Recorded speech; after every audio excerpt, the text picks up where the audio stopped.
নমস্কার, আপনারা দেখছেন ঘরোয়া রান্না। আজ আমি আপনাদের সাথে খিচুড়ির রেসিপি শেয়ার করব। দেখিয়ে নেওয়া যাক রেসিপি। খিচুড়ি বানানোর জন্য একটি ফ্রাইং প্যান বসিয়ে দিয়েছি, তাতে দিয়ে দেবো মুগ ডাল।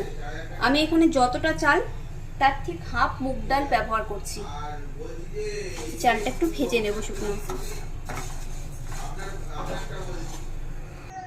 মুগ ডাল ভেজে নেওয়া হয়ে গেছে। এবার হাঁড়িতে দিয়ে দিয়েছি পরিমাণ মতন জল।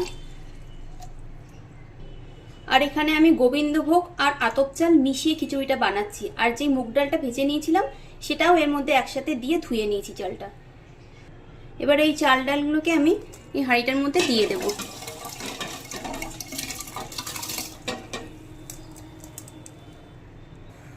এবার দিয়ে দেব 3টে মতন চেরা কাঁচা লঙ্কা, নুন, হলুদ গুঁড়ো,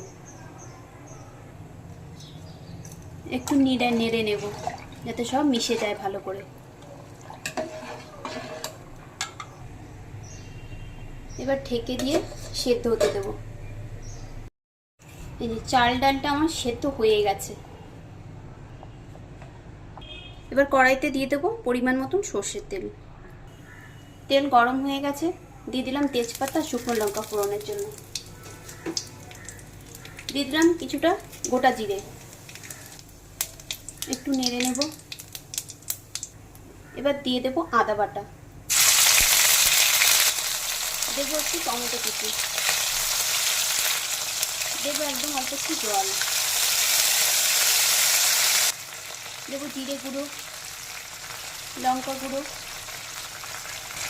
এবার একটু নেড়ে চেড়ে একটু কষে নেব।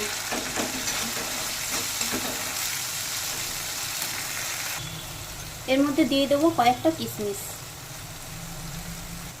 দিয়ে দেবো একটু চিনি। মশলাটা কষানো হয়ে গেছে, দিয়ে দেবো একটু জল, আবার একটু নেড়ে নেব। এবার এই মশলাটা হাঁড়ির মধ্যে দিয়ে দিয়েছি। এবার এটাকে ভালো করে যে মিশিয়ে নেব।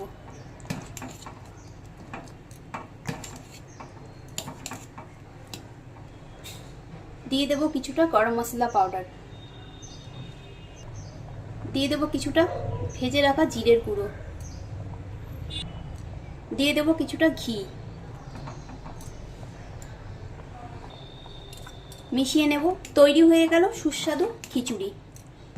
এভাবে একবার আপনারা বানিয়ে দেখতে পারেন, আশা করছি আপনাদেরও ভালো লাগবে। রেসিপি দেখে ভালো লাগলে ফেসবুক থেকে দেখলে ফলো করবেন, আর ইউটিউব থেকে দেখলে চ্যানেলটি অবশ্যই সাবস্ক্রাইব করবেন। আর লাইক আর কমেন্ট করে আমাকে অবশ্যই জানাবেন যে আমার রেসিপি দেখে আপনাদের কেমন লাগছে। খিচুড়ি একটি প্লেটে সার্ভ করে নিয়েছি, তাতে দিয়ে দিয়েছি কিছুটা আলু ভাজা আর তোপসে ফ্রাই। এভাবে আপনারাও একবার খেয়ে দেখবেন, আশা করছি আপনাদেরও ভালো লাগবে।